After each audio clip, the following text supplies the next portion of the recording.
প্রিয় ছাত্রছাত্রী বন্ধুরা আসসালামু আলাইকুম। কমার্স ক্লাসরুমে স্বাগত জানাচ্ছি, আমি সোহেল রানা। আজ আমি আবারও আপনাদের সামনে হাজির হয়েছি নতুন একটি ভিডিও নিয়ে।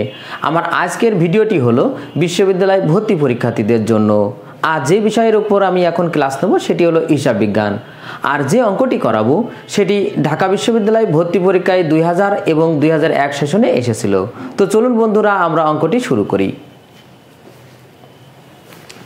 আর্থিক বছরের শুরুতে উদ্বৃত্তপত্রের সম্পত্তির পরিমাণ ছিল 682 টাকা এবং মালিকের ইকুইটি ছিল 418 টাকা। উক্ত বছরে সম্পত্তি বেড়েছে 37 টাকা এবং দায় কমেছে 19 টাকা। বছর শেষে মালিকের ইকুইটির পরিমাণ কত? তো আমরা সমীকরণটি আগে লিখে ফেলি। দেখেন সমীকরণ আমরা সবাই জানি, এ সমান এল প্লাস ওই। তো দেখেন বছরের শুরুতে আমার সম্পদ ছিল দেখেন 682 টাকা এবং দায় কত ছিল বলা নেই, কিন্তু আমার মালিকানা সত্ত্ব ছিল কত?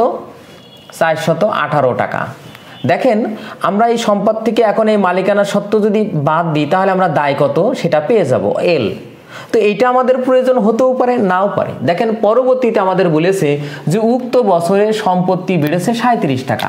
তাহলে দেখেন সম্পত্তি যদি বাড়ে তাহলে নিশ্চয় এই সম্পত্তি বাড়ার কারণে আমার হয় দায় বাড়বে না হয় মালিকানা সত্ত্ব বাড়বে। আমরা মালিকানা সত্ত্ব বাড়াবো 37 টাকা। কেন সেটা বলছি দেখেন। এবার দেখেন দায় কমেছে 19 টাকা, তাহলে নিশ্চয় দেখেন এই ক্ষেত্রে আমাদের দায় এই জায়গায় বাড়বে না এই 37 টাকার কারণে, কারণ দায় কমেছে এটা তো আমাদের বলেই দিয়েছে। তাহলে আমাদের দায় বাড়বে কেন? তাহলে দায় যদি আমাদের কমে তাহলে নিশ্চয় এই দায় কমার কারণে হয় আমাদের সম্পদ বাড়বে না হয় আমাদের মালিকানা সত্ত্ব কমবে, বাড়বে। তাহলে দেখেন হয় আমাদের সম্পদ কমবে না হয় মালিকানা সত্ত্ব বাড়বে। কারণ দেখেন এই পাশে মাইনাস হয়েছে, এই পাশে হলে সেটা মাইনাস হতে হবে, কারণ দুই পাশে একই কাজ হয় যদি দুই পাশে বসে।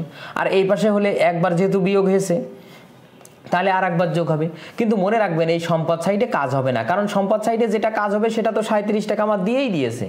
তাহলে সম্পদ দিকে আর কাজ হবে না, তার মানে আমাদের এখন এইটার ফলে আমাদের দায় কি হবে? বৃদ্ধি পাবে। আর এবার দেখেন আমাদের বছর শেষে ইকুইটি কত সেটা এখন আমরা যোগ করলেই পেয়ে যাব। আর যোগ করলে আমাদের আসবে এখানে 474 টাকা। তার মানে আমাদের বছর শেষে মালিকের ইকুইটির পরিমাণ হলো 474 টাকা। তো ছাত্রছাত্রী বন্ধুরা আজ এ পর্যন্তই। আমার ভিডিওটি কেমন হলো অবশ্যই কমেন্ট করে জানাবেন।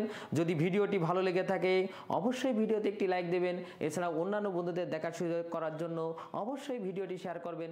সবাইকে আবারও ধন্যবাদ। আল্লাহ হাফেজ।